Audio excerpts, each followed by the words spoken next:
Hello students, how are you? Hope you are doing well. Now I am reading the question. The angular velocity of seconds hand in a watch is option A 0.82 radians per second, option B 0.105 radians per second, option C 0.21 radians per second और option D 0.052 radians per second. तो ये particular problem based है on the basic formula that omega, the angular frequency, is d theta by dt, the rate of change of the angular position. तो यहाँ पे अगर हम बात करें, अगर पर्टिकुलर कोई एक वॉच है, उस वॉच का जो सेकंड वाली सुई है, सेकंड वाली नीडल है, वो कितना एंगल ट्रेवर्स करती है, तो वो एंगल ट्रेवर्स करती है 2 पाई रेडियंस के बराबर. सो 2 पाई रेडियंस. और कितना समय लेती है, वो समय लेती है 60 सेकेंड्स. सो डिनोमीटर में हमारा आ जाएगा 60 seconds. So this comes out to be pi upon 30 radians radians per second. So इसको हम फर्दर सॉल्व कर सकते हैं. पाई की वैल्यू 3.14 रख देते हैं अपॉन 30 रेडियंस पर सेकेंड. तो यहाँ से जो अप्रॉक्सीमेट वैल्यू निकल के आएगी हमारी 0.105 radians per second. So this is the value of the angular velocity. So हम कह सकते हैं that option B is correct है. ऑप्शन बी हमारा यहाँ पे सही होगा. Now let us move to another problem. अगली प्रॉब्लम पे चलते हैं. That two particles having mass capital M and small m are moving in a circular path having a radius of capital R and small r. If their time period are same, then the ratio of angular velocity will be. यहाँ पे problem based है on the basic relation between angular velocity and the time period which is equal to omega equals to 2 pi upon T. तो यहाँ पे अगर हम देखें ध्यान से तो हम कह सकते हैं that omega is inversely proportional to time period. Omega जो है इन्वर्सली प्रोपोर्शनल है टाइम पीरियड के. या हम कह सकते हैं दैट ओमेगा 1/ओमेगा 2 इक्वल्स टू T2/T1. अब यहाँ पे हमें जो दिया हुआ है वो दिया हुआ है कि इसके टाइम पीरियड जो है वो सेम है. दोनों पार्टिकल्स के लिए टाइम पीरियड जो है वो सेम है. तो इसका मतलब यहाँ पे रेशियो हो जाएगा 1:1. 1:1 का रेशियो होगा. It means that option C is correct है. ऑप्शन सी हमारा यहाँ पे करेक्ट ऑप्शन होगा. Now let us move to another problem. A bus starts from rest with an acceleration of 1 meter per second square. A man who is 48 meters behind the bus starts with uniform velocity of 10 meter per second. 10 meter per second की uniform velocity से person जो है वो चलता है. Then the minimum time after which the man will catch the bus is. जितने कम से कम समय में वो बस को कैच करेगा वो समय क्या होगा. Option A 4 seconds, option B 10 seconds, option C 12 seconds and option D 8 seconds. So ये प्रॉब्लम बेसिक जो काइनेमेटिक्स की इक्वेशन है उसी पे बेस्ड है. That S equals to U T plus half A T square. और अगर यूनिफॉर्म वेलोसिटी से कोई ऑब्जेक्ट मूव कर रहा है then speed equals to distance upon time. तो इन कंसेप्ट के ऊपर ही प्रॉब्लम बेस्ड है. सबसे पहले डायग्राम बना लेते हैं इसका. सबसे पहले इनिशियल टाइम इंस्टेंट के लिए डायग्राम बना लेते हैं. इनिशियल टाइम इंस्टेंट यानी टी इक्वल्स टू 0 के लिए सपोज बस की ये कोई पोजीशन है. फॉर एग्ज़ाम्पल इसको हमने नाम दे दिया ए. फिर उसके बाद जो पर्सन है वो पर्सन 48 मीटर बिहाइंड है इस बस से. सपोज 48 मीटर लेफ्टवर्ड इसकी लोकेशन है. इसको हमने कह दिया पॉइंट बी. जो गिवन डेटा है उसके हिसाब से उसका जो एक्सेलरेशन है बस का वो है 1 मीटर पर सेकेंड स्क्वायर. इससे वो स्टार्ट होती है.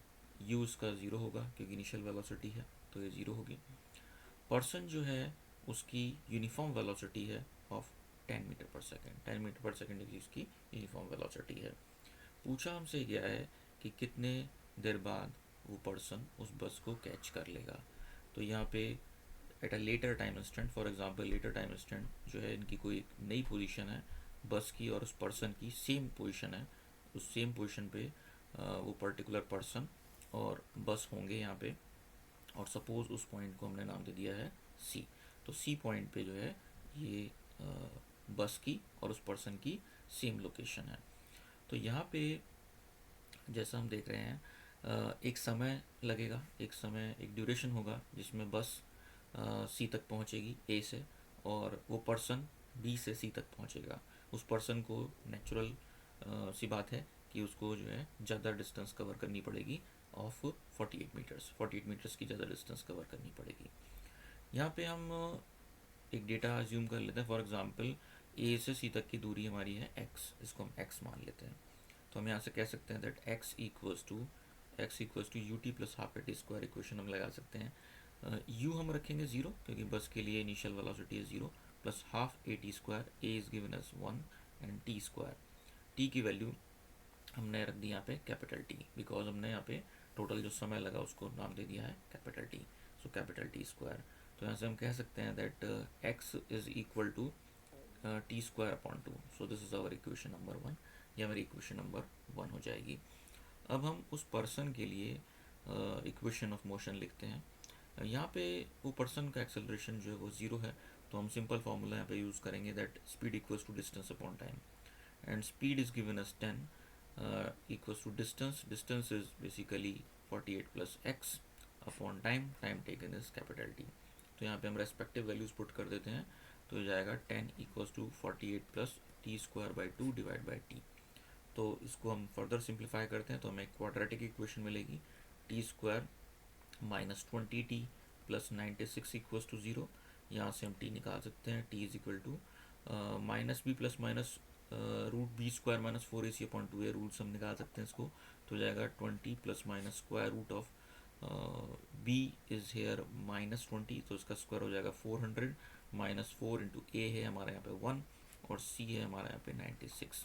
तो इसको फर्दर अपॉन 2a, ए है हमारा 1, इसको फर्दर हम सिंप्लीफाई करते हैं, सॉल्व करते हैं, तो यह जाएगा 20 plus minus square root of 400 minus 384 upon 2। Further simplify करते हैं तो ये वैल्यू हमारी निकल के आती है 8 और 12।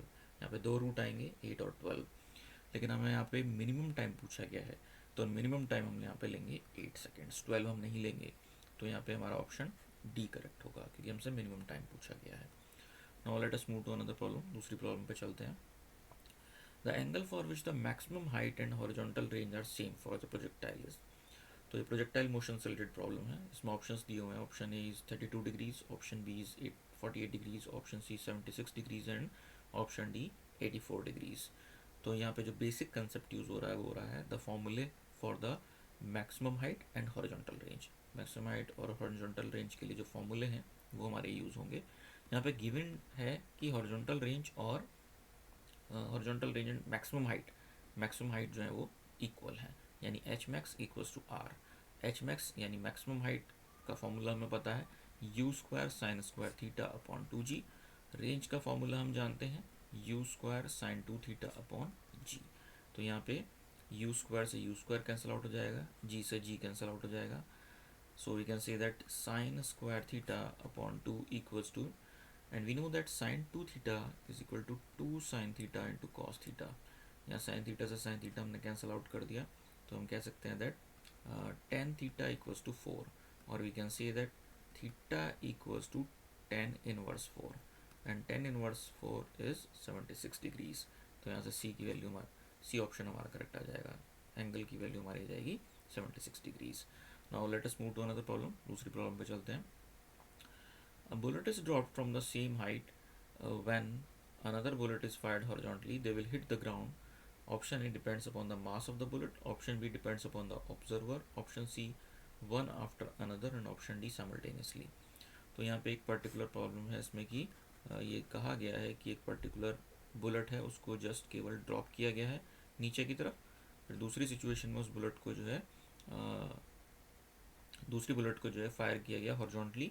तो वो जो ग्राउंड पे टच करेंगे, ग्राउंड पे हिट करेंगे, तो उनमें क्या रिलेशन होगा, क्या वो मास पर डिपेंड करेगा, क्या ऑब्जर्वर पर डिपेंड करेगा, क्या वो एक के बाद आएंगे या वो साइमल्टेनियसली आएंगे।